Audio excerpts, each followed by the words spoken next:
아멘. 이런 이야기가 있습니다. 여우와 사자의 이야기인데 어느 날 암여우가 자기는 새끼를 많이 낳는다고 아주 자랑스러운 태도로 사자를 빚고 왔습니다.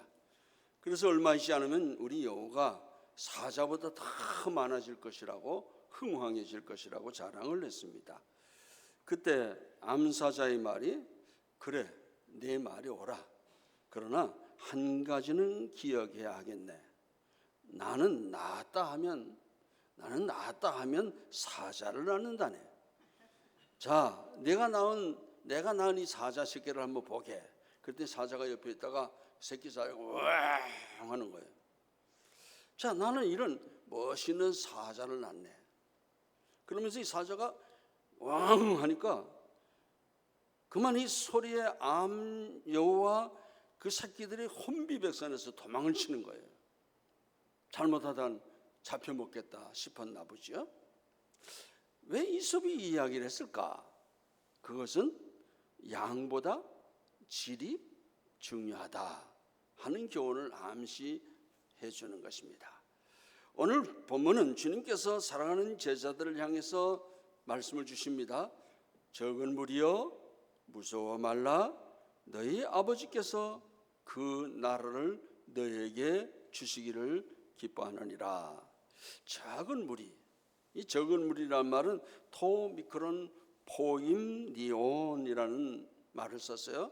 근데 사실은 여기 적은 양떼요, 양떼라는 표현을 썼어요. 근데 우리 번역에는 적은 무리요 했지만은 양떼라는 말을 썼습니다. 여러분, 시편 23편 1절에 보면 여호와는 나의 무엇이라고요? 목자. 그럼 우리는 뭐가 되죠? 양이 되죠. 또 시편 100편 3절에도 보면 여호와가 우리 하나님이신 줄 너희는 알지어다. 그는 우리를 지으신 이시요 그의 백성이요 그의 기르시는 양이로다. 또 시편 95편 6절에도 우리는 그가 기르신 백성이며 그의 손이 돌보시는 양이기 때문이라. 저기 보면은 이 단어는 예수님의 제자들 그리고 하나님을 믿는 성도들을 가르치는 말씀인데, 이 예수 믿는 사람들이 세상 사람들이 볼 때는 수도 적고 또 어찌 보면 연약해 보이고 그리고 힘이 없어 보이지만 목자장 되신 주님께서 그 양을 기르시고 하나님께서 그들을 보호해 주신다. 그러니까 적은 무리지만은 하나님이 보호하시고 인도하시는 무리다. 그런 의미를 담고 있습니다. 그래서 여기 적은 무리여 무서워 말라. 비록 너희는, 이 제자들을 앞에 놓고 말씀하시는데, 너희는 12명밖에 안 되는 적은 무리라 할지라도 두려워하지 말아라. 하나님께서 그 나라를 너희에게 주시기를 기뻐하느니라 하셨습니다. 적은 무리는 누굴까요?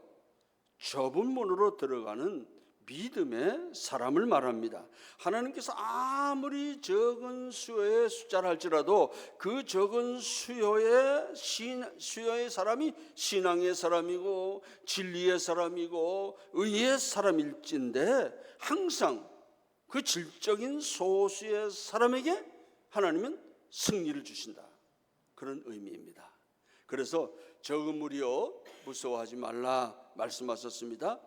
제가 우리가 다 생각할 수는 없고 몇 가지만 생각해 본다면, 적은 무리는 누구를 가리키느냐? 첫째는 믿음의 사람을 가리킵니다. 역사의 지배자는 하나님이십니다.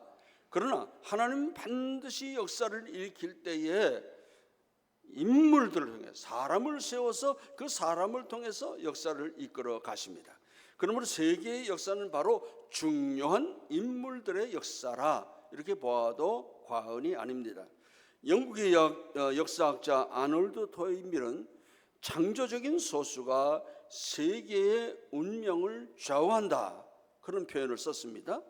수십만 톤이나 되는 큰 배도 한 사람의 선장에 의해서 움직입니다. 수백 명을 태운 비행기도 한 사람의 조종사에 의해서 움직여집니다. 많은 양의 객차, 미국 같은 데 가면 객차가요 100개가 넘습니다. 어디 많을 때는 170개까지 이제 객차를 달고 거기다 짐을 싣고 또 사람을 태우고 대륙을 건너가는데, 이렇게 큰 엄청나게 긴 이런 기차를 할지라도 그 기차를 움직일 때는 기관사 한 명에 의해서 움직여집니다. 우리가 살고 있는 이 사회 구조에 있어서도 대중이 소수의 지도 계층에 의해서 좌우된다는 사실을 우리는 알고 있습니다. 이 사회는 단순한 다수와 확신을 가진 소수가 있습니다.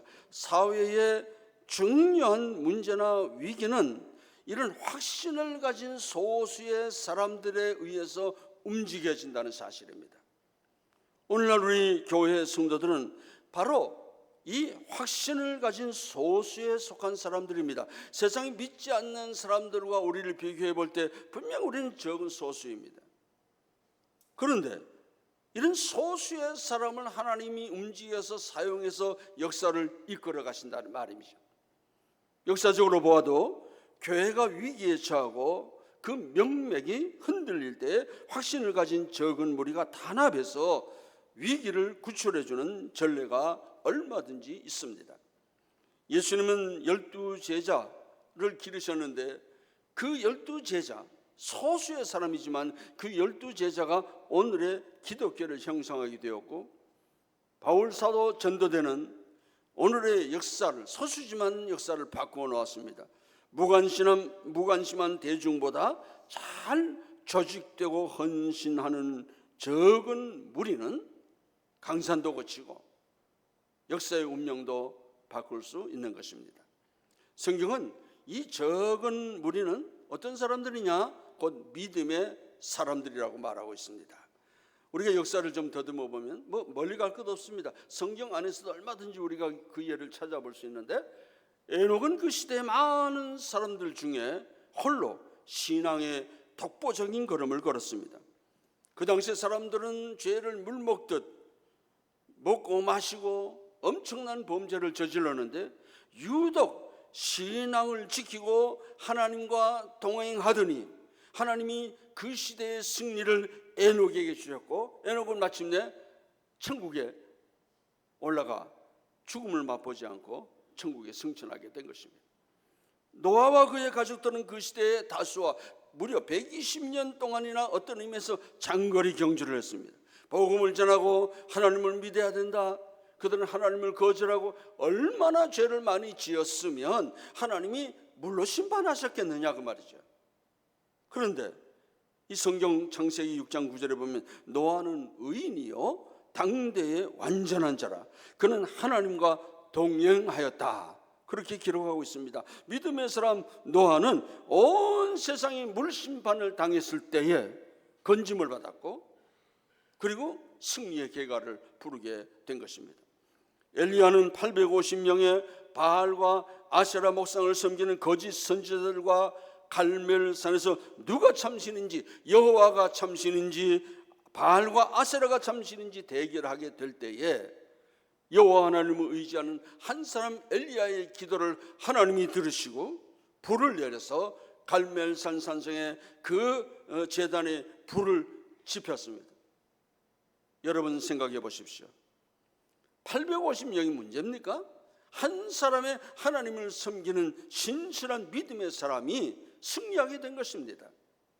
요셉은 형들의 미움을 받고 상인들에게 팔려서 보디발 장군 집에 들어갔습니다. 시험을 당했고 옥에 갇혔고 온갖 시련을 당했지만은 오직 하나님을 믿는 믿음으로 살았기 때문에 결국은 의로운 사람 요셉이 승리의 열쇠를 쥐고 그 애굽 민족을 살렸을 뿐만 아니라 자기 전 가족을 살리게 된 것입니다.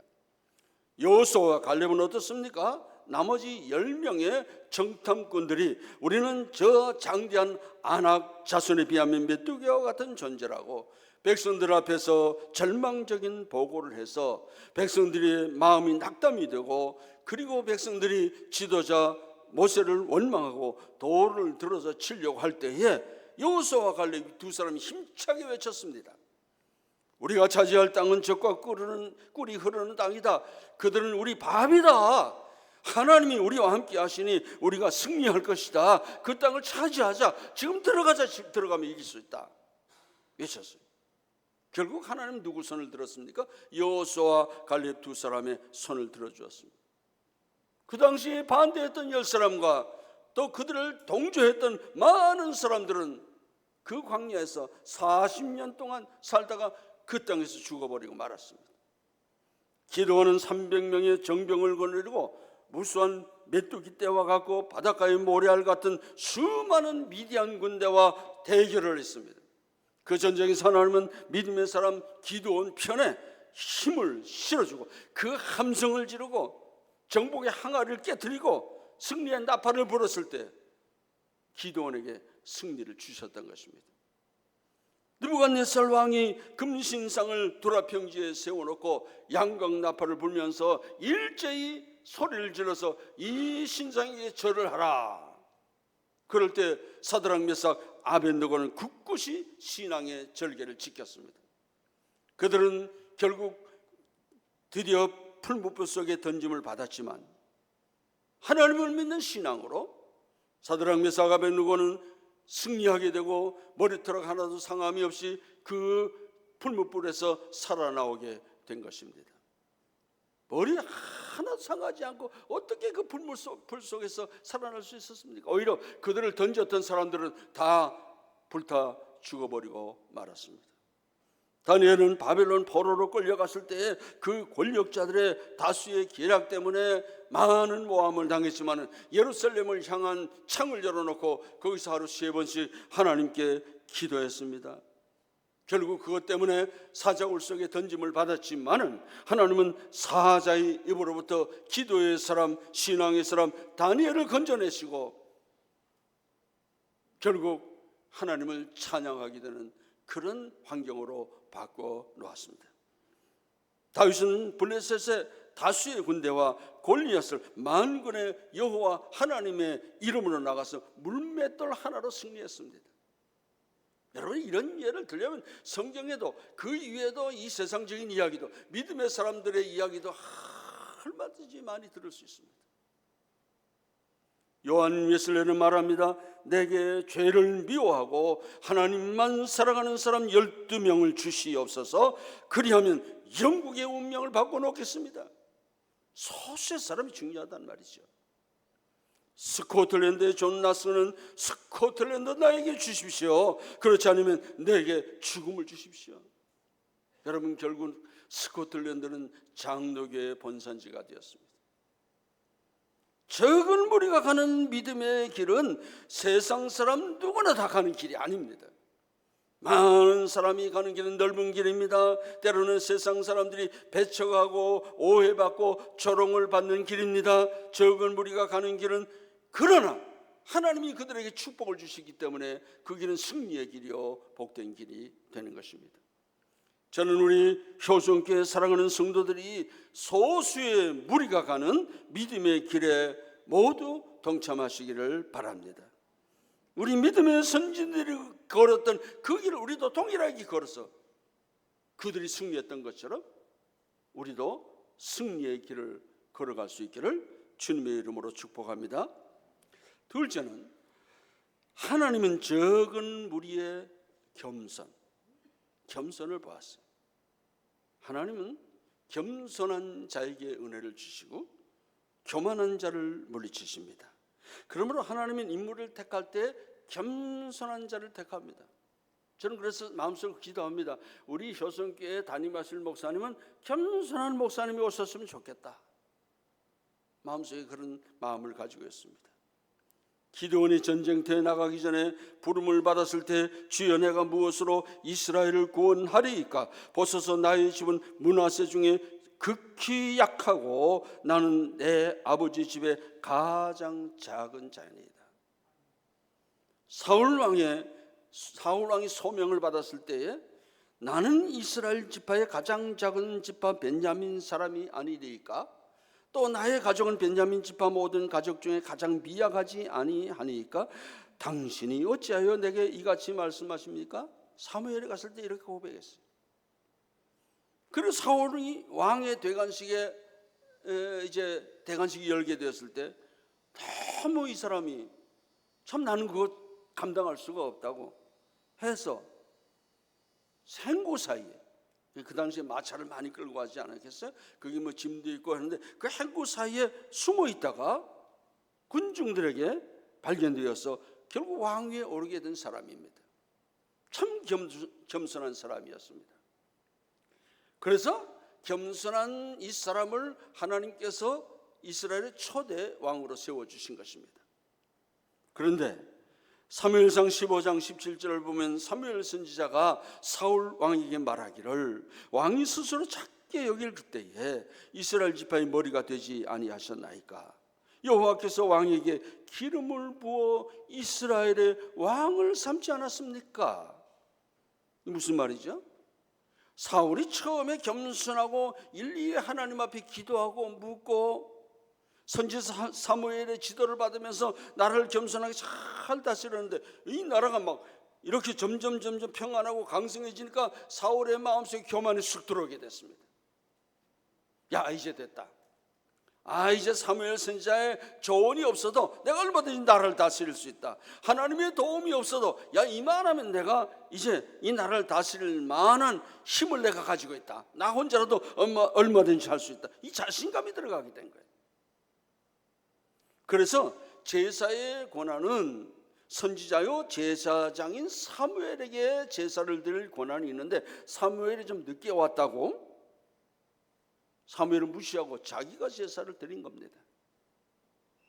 그리고 아말렉 군사를 물리칠 때에 전리품들을 다 불에 태워서 없애버리라고 그랬는데 좋은 것들은 다 뒤로 빼돌려 놓고 파리하고 약한 것들은 다 잡아서 죽이고 다 없앴습니다. 하나님의 말씀대로 다 순종했습니다. 이렇게 거짓말을 하게 된 것이죠.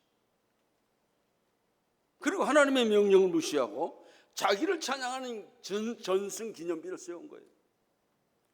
자, 이렇게 겸손하던 사울이 갑자기 이렇게 힘이 생기고 이력이 쌓이고 하다 보니까 사울이 크게 느껴진 거예요. 강하다고 생각된 거예요. 그때 이만하면 됐다. 이만하면 내가 내 힘으로 이 이스라엘을 인도해 나갈 수 있다. 지도할 수 있다. 이렇게 생각했을 때에 하나님이 그를 버렸습니다. 비참하게 죽었습니다. 가정이 풍지박산이 되었습니다. 차라리 왕위에 오르지 않았더라면 좋았을 뻔했습니다. 사람들은 자기가 크고 강하고 가진 것이 많다고 생각할 때 하나님을 거역합니다. 불순종합니다. 반역합니다. 배신합니다.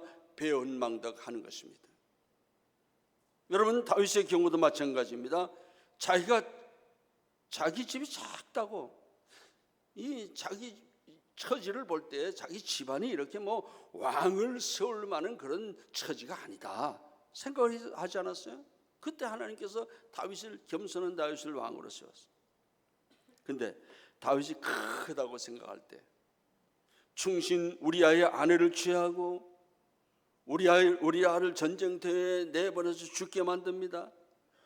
그러나 이 다윗이 흥할 수 있었던 비결은 다윗이 훌륭한 점은 나단 선지자를 보내서 다윗에게 책망할 때에 자기의 잘못을 즉시 회개하고 내가 주님 앞에 잘못되었습니다 엎드렸던 것입니다. 뿐만 아니라 다윗 전쟁에서 승리하고 국가가 평안하게 되었을 때 인구조사를 실시했습니다. 자, 내가 다스리는 이 백성 가운데 전쟁에 나갈 만한 군인들이 얼마나 될까? 그게 관심이 많았어요. 그래서 많은 숫자가 있을 때에 이만하면 내가 왕의 자리에서 다른 나라의 침략을 막을 수 있고 큰 힘을 가질 수 있겠다. 군사력의 힘이잖아요. 그때 어떻게 했습니까? 자만심에 빠져 있을 때에 하나님이 다윗을 치시고 백성들은 전염병으로 죽게 되는 큰 재앙을 당하기도 했습니다. 그러나 그때도 다윗은 교만과 자만을 지적받았을 때 즉시 엎드려서 하나님 앞에 회개해서 겸손한 마음으로 돌아왔습니다. 그래서 하나님이 다윗을 칭찬해 주셨어요.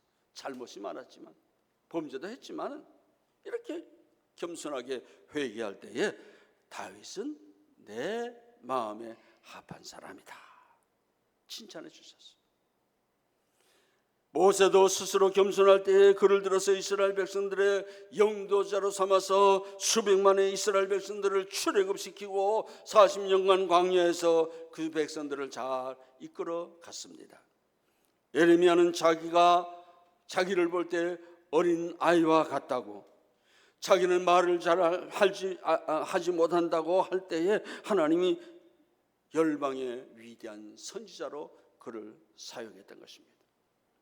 이사야도 자기가 죄인이라고, 부족한 죄인이 어떻게 하나님 앞에 서며 이 백성들에게 말씀을 전할 수 있겠습니까? 할 때 제단 숯불로 이사야의 입술을 찢어서 정결케 해 주셨습니다.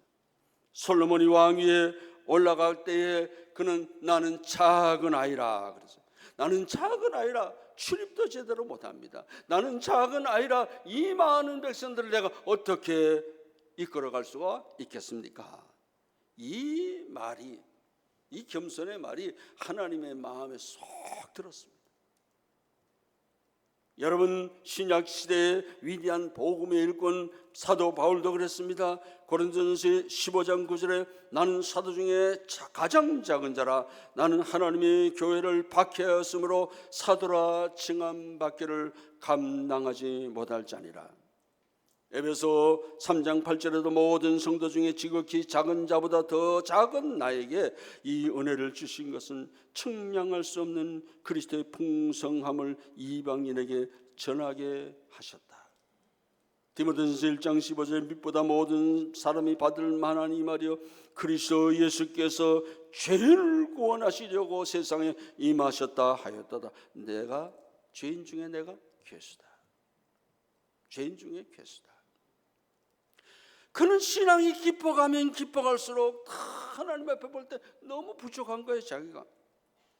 그래서 겸손한 마음을 가지게 된 것입니다. 여러분, 사도 바울이 어떤 사람입니까? 은혜 많이 받은 사람입니다. 자랑할 게 너무 많습니다. 공부도 많이 했습니다. 3층 전 하나님 나라에 올라갔다 온 사람입니다. 3차 전도여행까지 하면서 수많은 사람들에게 복음을 전해서 교회를 세웠습니다. 계시를 받았습니다. 그 외에 약한 것들 외에 자랑할 것이 없다. 그는 이렇게 많은 일을 했지만 나는 약한 사람이다.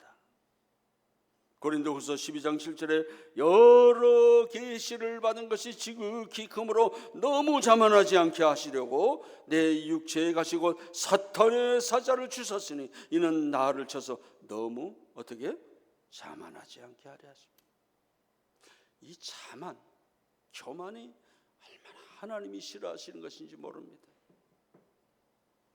바울사도 가시를 주셨다. 왜 가시를 주셨을까? 이 가시가 안질인지 간질인지 무슨 병인지 확실히는 우리는 모릅니다. 그러나 바울사도 얼마나 그 병으로 말미암아 아팠으면 육체에 가시라고 했겠습니까? 이거 없애게 해달라고, 고쳐달라고 3번이나 작정 기도를 했습니다. 주님 말씀하십니다. 내 은혜가 네게 족하다. 내 은혜가 네게 족하다. 왜? 주님의 능력이 약한 데서 온전해지기 때문이다. 주님의 능력은 약한 자와 함께하기 때문이다. 내가 능력이 있다, 내 힘으로 무엇을 얼마든지 할 수 있다 할 땐 주님은 떠나지만 내가 부족합니다. 나는 연약한 사람입니다. 주님이 나를 도와주시지 않으면 나는 아무것도 할 수가 없습니다. 그때 주님은 우리를 찾아오시는 것입니다. 그래서 바울은 말합니다. 나의 여러 약한 것들에 대하여 자랑하리니 이는 그리스도의 능력이 내게 머물게 하려 함이라. 그리스도의 능력이 겸손한 자에게 임한다는 사실입니다. 그러므로 작다고 할 때는 하나님이 도와주십니다. 사람들은 자기가 작다고 할 때에 크신 하나님을 의지하고 크신 하나님의 도움을 구하고 크신 하나님의 축복을 기다리기 때문에 겸손한 자에게 하나님이 은혜를 주시는 것입니다. 이 세상 사람들은 어떻습니까? 작고 약하다고 할 때 도와주기는 뭘 도와줍니까? 무시해버립니다. 잊어버립니다. 멀리 물리쳐버립니다. 귀찮은 존재로 여깁니다. 업신여깁니다. 그들은 힘이 적고 권력이 적고 돈이 없고 수가 적으면 멸시하는 거예요. 다수 정치 아닙니까 지금도? 불필요하다는 거예요. 이거 없어도 된다는 거예요. 그러나 하나님은 우리의 수가 적고 약하고 외로울 때 우리의 아버지가 되시고 우리의 힘이 되시고 우리의 소망이 되시는 것입니다. 이유가 무엇입니까? 내가 작을 때 아무도 나를 도와주지 않기 때문에, 아무도 나를 위로해 주지 않고, 아무도 나를 찾아와 주지 않고, 아무도 나를 격려해 주지 않기 때문에 내가 겸손해질 수밖에 없어요. 그때 하나님이 나를 도와주시는 것입니다. 여러분 축복받기를 원하십니까? 겸손하십시오. 능력받기를 원하십니까? 겸손하십시오. 성공하기를 원합니까? 겸손하시기 바랍니다. 그래서 어거스틴은 웅변의 연설, 웅변의 제1법칙이 발음이요, 제2법칙이 발음이요, 제3의 법칙도 발음이다. 웅변하는 사람이 분명하게 발음을 내지 않으면 우리가 알아들을 수 없잖아요. 그래서 웅변의 제1, 제2, 제3법칙이 바로 발음이다. 이와 같이 기독교의 덕의 제일 원리는 뭐냐? 겸손이다. 두 번째 원리는 뭐냐? 겸손이다. 세 번째 원리는 뭐냐? 겸손이다. 유명한 말을 했어요. 우리 하나님은 겸손의 사람을 참 좋아하십니다. 하나님이 나를 내실 때는 내가 교만했던 것이 아닌가 돌아봐야 합니다. 하나님은 겸손한 자를 높이시고 성공하게 하시고 승리하게 하시고 축복해 주시는 하나님이십니다. 성경을 말합니다. 겸손은 승리의 선봉장이고 교만은 패망의 선봉장입니다. 우리 모두가 이제 겸손한 사람이 되어서 축복받으시는 여러분 되시기를 주님의 이름으로 축원합니다. 마지막으로 세 번째는 충성입니다. 이제 우리가 다 예수 그리스도 앞에 설 텐데 그때 우리가 얼마나 하나님 앞에 충성했는가 달아보십니다. 마태복음 25장에 보면 예수님께서 달란트 비유를 말씀하시고 곧 이어서 예수님의 최후 심판의 장면에 대해서 말씀하십니다. 이것은 심판의 척도가 충성의 여부에 달려있다 하는 것을 가르쳐 주는 것입니다. 영광의 보좌에 앉으신 주님께서 양과 염소를 구별하는 것과 마찬가지로 오른쪽 왼쪽으로 가릅니다. 오른쪽 사람들에게 말씀하십니다. 마태복음 25장 34절 이하에 보면 그때 임금이 그 오른편에 있는 자들에게 이르시되 내 아버지께 복 받을 자들이여 나와 창세로부터 너희를 위하여 예비된 나라를 상속받으라. 내가 줄일 때 너희가 먹을 것을 주었고 목마를 때에 마시게 하였고 나그네 되었을 때에 영접하였고 헐벗었을 때에 옷을 입혔고 병들었을 때에 돌아보았고 옥에 갇혔을 때에 와서 보았느니라. 오른쪽에 있는 사람이 대답을 합니다. 의인이 대답하여 이르되 주여 우리가 어느 때에 주께서 줄이신 것을 보고 음식을 대접하였으며 목마르신 것을 보고 마시게 하였나이까? 어느 때에 나그네 되신 것을 보고 영접하였으며 헐벗으신 것을 보고 옷 입혔나이까? 어느 때에 병드신 것이나 옥에 갇히신 것을 보고 가서 배웠나이까?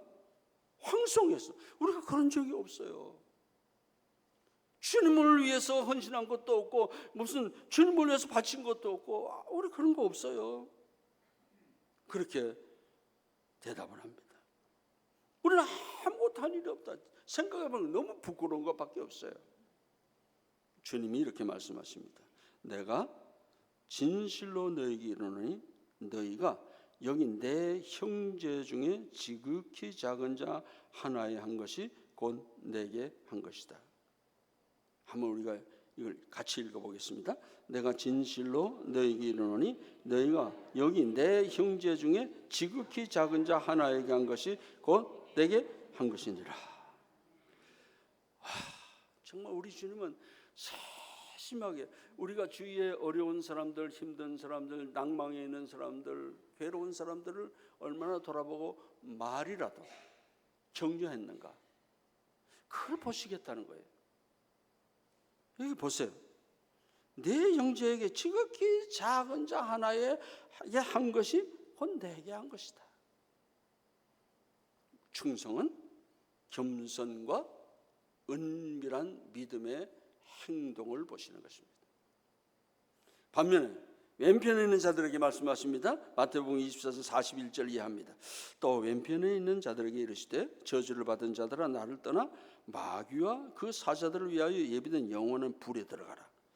내가 줄일 때에 너희가 먹을 것을 주지 아니하였고 목마를 때에 마시게 하지 아니하였고 나그네 되었을 때에 영접하지 아니하였고 헐벗을 때에 옷 입히지 아니하였고 병들었을 때와 옥에 갇혔을 때에 돌아보지 아니하였느니라.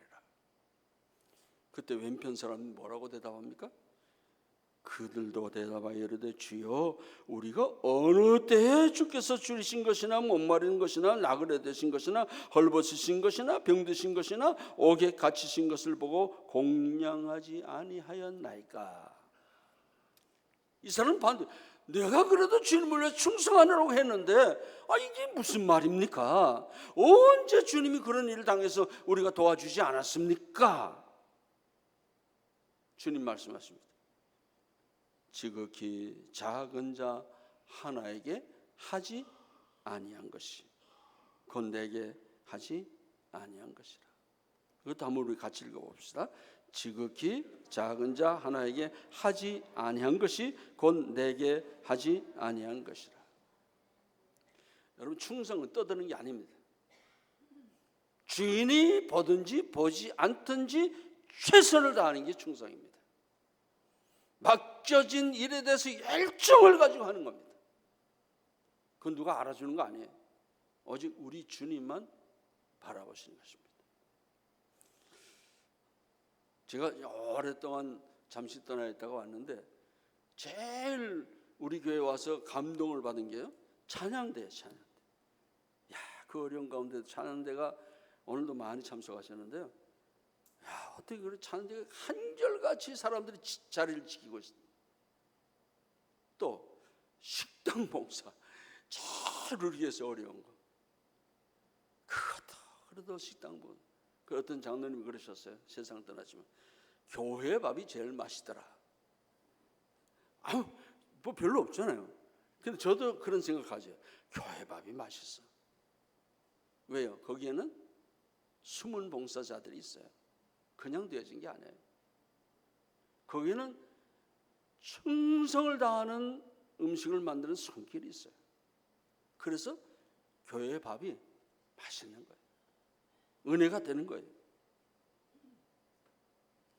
오늘 우리는 어떤 사람이 되어야 하겠습니까? 이 사람들처럼 우리는 그동안 충성을 다했습니다.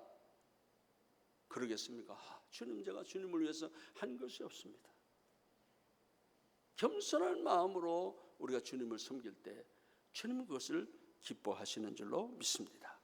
여러분, 성경에도 몇 가지 예가 나와요.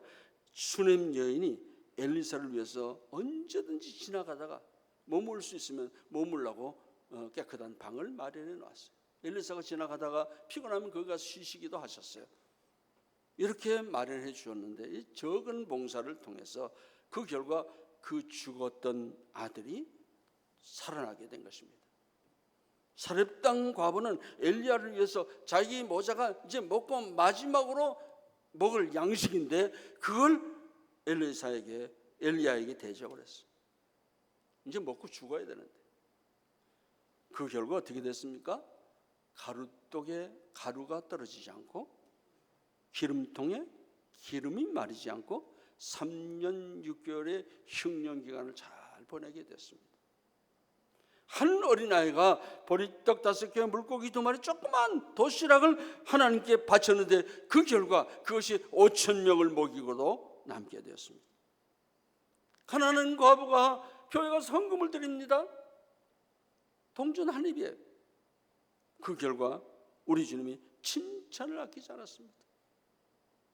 여러분, 여기 작은 방, 작은 떡, 하찮은 보리떡 2렙돈, 두 렙돈을 바쳤는데 이런 큰 칭찬을 받고 결과를 가져오게 된 것입니다.